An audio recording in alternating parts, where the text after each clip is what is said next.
சஷ்டி விரதம் இருப்பதால் தொடர்ந்து சஷ்டி விரதம் இருப்பவர்களுக்கு அவர்களுடைய வரை நல்ல நீண்ட ஆயுள், பூரண ஆயுள் என்றெல்லாம் சொல்லக்கூடிய நிலை இப்பொழுது. அனைவருக்கும் என் அன்பான காலை வணக்கங்கள். சஷ்டி விரதம் இருப்பதால் தொடர்ந்து சஷ்டி விரதம் இருப்பவர்களுக்கு அவர்களுடைய காரியங்களை வெற்றி பெறுவதற்கு மிக சுலபமான வழிகள் கிடைக்கும். தொடர்ந்து இன்றைய பஞ்சாங்கம் பார்ப்போம். இன்றைய தேதி 21ஆம் தேதி 7ஆம் மாதம் 2026 செவ்வாய்க்கிழமை, தமிழ் மாதம் ஆடி. இன்றைய சூரிய உதயம் 7:11க்கு, சூரியாஸ்தமனம் 7:28க்கு. இன்றைய தேதி வளர்பிறை அஷ்டமி. வளர்பிறை அஷ்டமி நமக்கு 60 நாளிகைக்கு இருக்கு. நாளை காலை நமக்கு அஷ்டமி திதி முடிவடையும். நட்சத்திரம் சித்திரை. முடியும் நேரம் இன்று இரவு 11:19க்கு. அதன் பிறகு சுவாதி ஆரம்பமாகும். இன்றைய யோகம் சித்த யோகம். நல்ல நேரம் காலை 9:13 10:15 வரை. அதன் பிறகு காலை 11:47 12:18 வரை. மாலை வேளையில் 5:55 7:28 வரை. ராகு கால நேரம் மாலை 4:23 5:55 வரை. யமகண்ட நேரம் காலை 10:15 11:47 வரை. கூலிகன் மதியம் 1:19 2:51 வரை. சந்திராஸ்தம ராசி கும்பராசி அன்பர்களுக்கு இன்று சந்திராஸ்தமம். இன்று காலை 10:24க்கு சந்திராஸ்தமம் இவர்களுக்கு முடிவடைந்து அதே வேளையில் மீன ராசி அன்பர்களுக்கு சந்திராஸ்தமம் ஆரம்பமாகும். இன்றைய விசேஷம் துர்காஷ்டமி பூஜை. இன்றைய ராசி பலன் பார்ப்போம். மேஷ ராசிக்கு பெருமை, ரிஷப ராசிக்கு செலவு, மிதுன ராசிக்கு புகழ், கடக ராசிக்கு சுகம், சிம்ம ராசிக்கு போட்டி, கன்னி ராசிக்கு பக்தி, துலாம் ராசிக்கு முயற்சி, விருச்சக ராசிக்கு அனுகூலம், தனுசு ராசிக்கு தனம், மகர ராசிக்கு வெற்றி, கும்ப ராசிக்கு உயர்வு, மீன ராசிக்கு நலம்.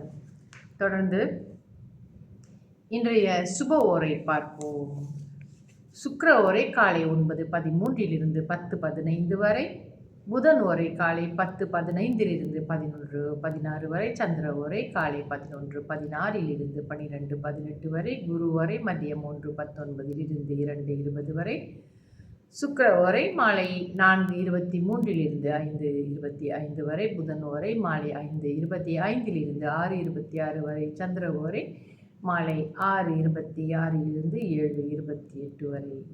நமக்கு எல்லோருக்கும் இந்த ஆயுள் எப்படி பிரித்திருக்கிறார்கள் என்று பார்ப்போம். நம்ம ஜாதகத்தில் நீங்கள் பார்த்தீங்கன்னா 120 வருஷம் அப்படின்ட்டு ஆயுள்களை பிரித்து வைத்திருக்கிறார்கள். அதன் அடிப்படையிலேயே தசாபுத்தி காலங்களும் அந்தந்த கிரகங்களின் சூழ்நிலைக்கு எந்த கிரகத்திற்கு எத்தனை வருட காலம் அப்படின்னு குறிப்பிடப்பட்டு கணக்கெடுத்து அவர்கள் 120 வருடத்திற்கு கொண்டாந்திருப்பாங்க. ஒவ்வொரு கிரகத்திற்கும் ஒரு குறிப்பிட்ட வருட காலம் தசாபுத்திகள் நடைபெறும். அந்த வரிசையில் நம்ம பார்த்தோம்னா இந்த குழந்தைகளாக இருந்தாலும் சரி, பெரியவர்களாக இருந்தாலும் சரி, இப்போ இருக்கிற காலகட்டத்தில் பார்த்தோம்னா இப்போ 120 வருஷம் வரைக்கும் மக்கள் இருக்கிறது ரொம்ப குறைவாக இருக்குது இல்லையா? 70 வயசை தாண்டதே ரொம்ப கஷ்டப்படுறாங்க. அந்த மாதிரி இருக்கிற பட்சத்தில் ஒரு சின்ன கணக்கெடுப்பு நம்ம பார்ப்போமே.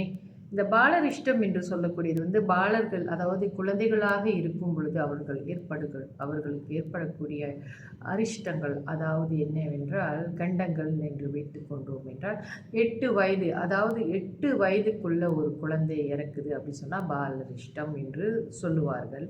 குறைந்த ஆயுள் என்று கணக்கெடுக்கும் பொழுது அந்த 8 வயதிலிருந்து 33 வயது வரை குறைந்த ஆயுள், அவங்க அந்த மரணம் அடைகிறார்கள் என்றால் 33 வயதில் அவர்களுக்கு நம்ம குறைந்த ஆயுள் என்று கணக்கெடுப்போம். அதே போல் மத்திம ஆயுள் என்று சொல்லக்கூடிய அளவு 33 வயதிலிருந்து 66 வயது வரைக்கும் நம்ம இறந்தவர்களுக்கு மத்திம ஆயுள் அப்படின்னு சொல்லுவோம்.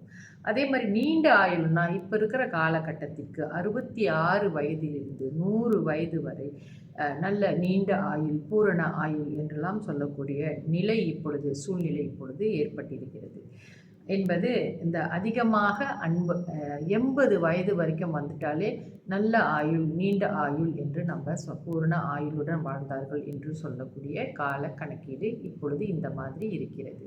ஆனால் முன்பெல்லாம் 120 வருடத்திற்கு மேலே வாழ்ந்தவர்களும் கூட இருக்கிறார்கள். ஒரு 300 வருடத்திற்கு முன்பு, 200 வருடத்திற்கு முன்பெல்லாம். ஏன்னா அந்த உணவு வகைகளில் நல்ல உணவு வகைகள் கிடைச்சிருக்கு.